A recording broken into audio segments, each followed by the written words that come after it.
1인당 국민소득만을 놓고 보면 대만은 우리와 비슷한 경제 수준입니다. 그런데 이해하기 힘들 정도로 월급이 너무 적습니다. 겨우 우리의 절반입니다. 1인당 GDP가 3분의 1 수준인 중국과도 별 차이가 없고 숙련직은 오히려 중국이 더 높을 지경입니다. 대만의 임금이 유독 낮은 이유가 무엇일까요? 1990년대 말 IMF로 우리 경제는 쑥대밭이었습니다. 반도체 고모 간의 투자는커녕 살아남기에 급급한 시기였습니다. 경쟁 관계였던 대만이 이 기회를 놓치지 않았습니다. 전자와 반도체를 중심으로 한 미래 산업에 70조 원을 쏟아부었죠. 목표는 분명했습니다. 대만 전체를 실리콘 섬으로 만들겠다는 것입니다. 이 투자는 분명 성공했습니다. 애플의 아이폰을 만드는 폭스콘이 세계적인 기업으로 성장했고 OEM 업체에 불과했던 TSMC는 시가총액이 삼성을 뛰어넘었습니다.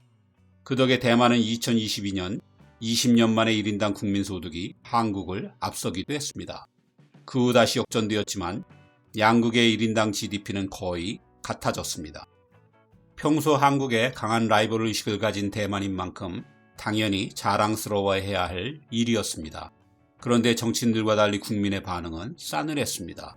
도대체 누구를 위한 성장이냐는 것입니다. 그럴만도 한 것이 대만의 월급은 대졸 초임이 평균 150만 원대에 대기업 부장이 되어봐야 250만 원 정도입니다. 반면 타이페이의 집값은 서울과 비슷하거나 일부 지역은 서울에서 가장 비싼 서초구를 능가합니다. 지금까지는 그나마 낮은 물가 덕에 버텨왔습니다. 그런데 코로나 이후 이미 포기한 부동산은 물론이고 인플레이션으로 생활비까지 껑충 뛰고 있습니다. 대만 청년의 빈곤을 상징하는 게 타오팡입니다. 타오팡은 아파트를 여러 채로 쪼갠 일종의 원룸입니다. 최대한 면적을 넓히기 위해 베란다 밖으로 컨테이너 박스가 볼록 튀어나오게 만든 불법 증축이죠. 몸 하나 겨우 누울 수 있는 타오팡이 타이페이에선 월세가 4~50만 원 합니다. 월급의 3분의 1을 이 좁아 터진 방에 써야 하니 미래를 위한 저축에 나설 여력이 없습니다. 이러니 10% 중반대의 실질 실업률을 뚫고 취업한다 해도 대만 젊은이들의 월급으론 집을 사는 게 불가능에 가깝습니다. 얼마 전엔 28년을 먹지도 입지도 않고 월급을 모아야 타이페이에 집을 살 수 있다는 통계도 있었습니다. 출산율이 우리와 비슷한 연령대를 기록할 만도 하죠. 이런 주택난에도 불구하고 타이페이의 집들은 20% 정도가 비어 있습니다. 너무 비싸 살 수 있는 사람이 적어서입니다. 그럼에도 집값은 요지부동입니다. 여러 채를 가져도 세금 부담이 거의 없어서 대만의 부동산 부자들이 싸게 팔지 않고 그냥 가지고 있는 거죠. 이런 현실에 절망한 대만의 젊은 세대는 자국을 실리콘 아일랜드라고 부르지 않습니다. 대신 공공연히 귀도, 즉 고스트 아일랜드라고 부릅니다. 귀신 들린 섬 혹은 저주받은 섬이라는 뜻입니다. 한국의 헬조선처럼 귀도는 대만 청년들의 분노가 응축된 단어입니다. 미래에 대한 불안으로 대만에선 졸업생을 앞둔 대학생 4명 중 1명이 우울증을 겪고 있다는 조사 결과도 있습니다. 대만의 임금이 이렇게 낮게 된 건 여러 이유가 있습니다. 그중 OEM 사업이 주력인 대만의 독특한 산업 구조가 가장 큰 몫을 하고 있다고 봐야겠습니다. 정확히 말하면 대만은 OEM보단 ODM입니다. 둘의 차이라면 OEM이 외국 기업이 개발한 제품을 단순 생산하는 것이고 ODM은 자체의 기술로 상품을 만들 때 주문 기업의 브랜드로 팔린다는 점입니다. OEM은 베트남이나 캄보디아, 라오스 등 동남아 국가들이 주로 하고 기술력이 한 단계 높은 대만은 ODM 위주죠. 하지만 OEM이든 ODM이든 결국 고부가가치를 누릴 수 없는 하청기업이란 점은 같습니다. 1970, 80년대 우리가 대기업의 자원을 집중해 중공업 위주로 경제 개발에 들어갔다면 대만은 중소기업을 중심으로 미국의 전자제품을 위탁 생산하면서 경제 발전을 이루었습니다. 위탁 생산, 즉 OEM은 대만의 저비용 고효율의 노동력을 활용하려는 것이었습니다. 그리고 무엇보다 판매와 마케팅 부담이 없어서 좀 더 쉽고 안정적인 수익을 가져올 수 있었습니다. 초기 산업을 국영기업이 주도하면서 조성된 보수적인 경제의 생태계가 분명 한몫했을 것입니다. 어쨌든 이 덕에 대만은 2002년까지 1인당 GDP에서 한국을 앞설 수 있었습니다. 반면 우린 IMF 등 온갖 부침을 겪으며 그야말로 다이내믹 코리아가 됐죠. 하지만 OEM은 분명한 한계가 있었습니다. 가격 결정권이 없다는 것입니다. 예를 들어 삼성, LG, 현대자동차처럼 글로벌 파워 브랜드를 가진 기업은 가격도 올리고 그 수익도 모두 가질 수 있습니다. 하지만 대만의 폭스콘은 애플의 아이폰 그 어디에도 상표가 붙어 있지도 않고 제품가를 인상해도 계약액 이상은 가져갈 수가 없습니다. 그러기는커녕 OEM 업체는 원청업체로부터 끊임없이 원가 절감의 압력을 받기 때문에 결과적으로 임금 상승 여력이 부족하기 십상입니다.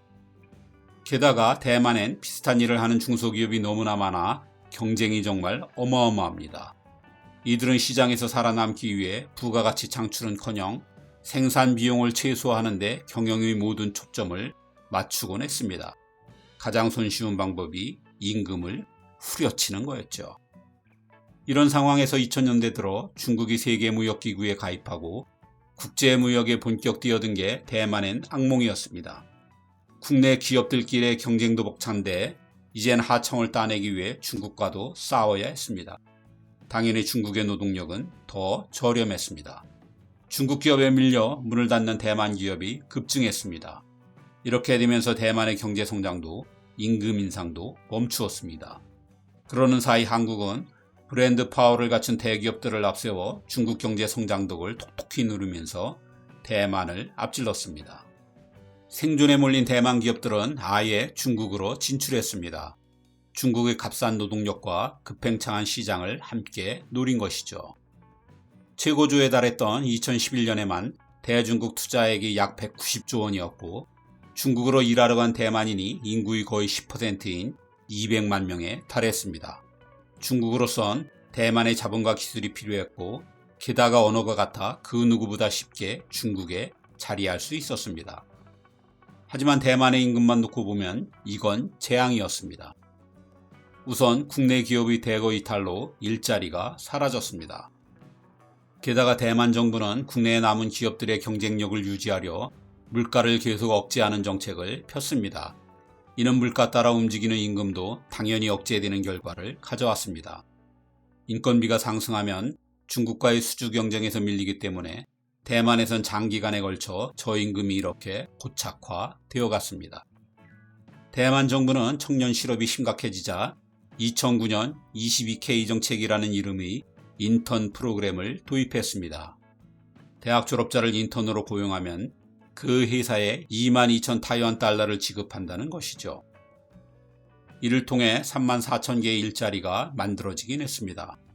그런데 하필이면 22,000 타이완 달러는 한때 유행하던 우리의 88만원 세대와 똑같은 88만원입니다.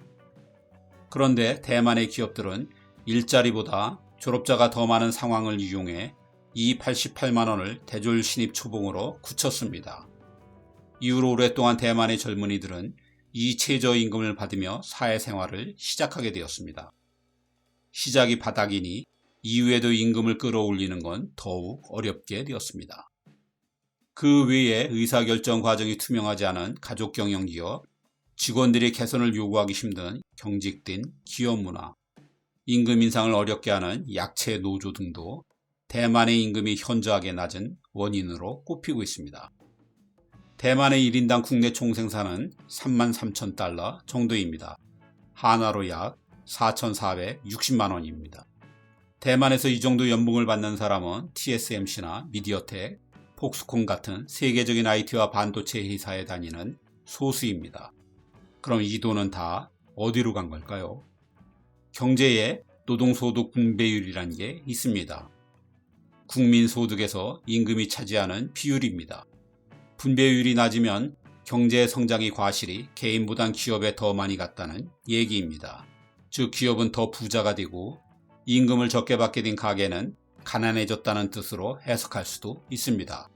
물론 분배율이 높으면 그 반대가 되고요. 그런데 대만은 이게 너무 낮습니다. 41%밖에 되지 않습니다. 1년에 100만 원을 생산하면 대만인들은 41만 원을, 기업은 59만 원을 가져갔다는 소리입니다.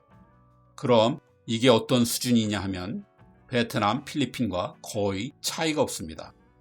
대만의 국민소득은 분명 숫자상 선진국인데 분배는 동남아 수준인 셈입니다. 산업구조가 고도화되고 인건비가 높은 선진국들은 이게 보통 70%대입니다. 우리는 68.7%로 그 수준에 근접해 가고 있습니다. 4명 중 1명이 최저임금으로 사는 나라 대만에서 1인당 사치품 매출은 366달러로 우리나 일본보다 높습니다.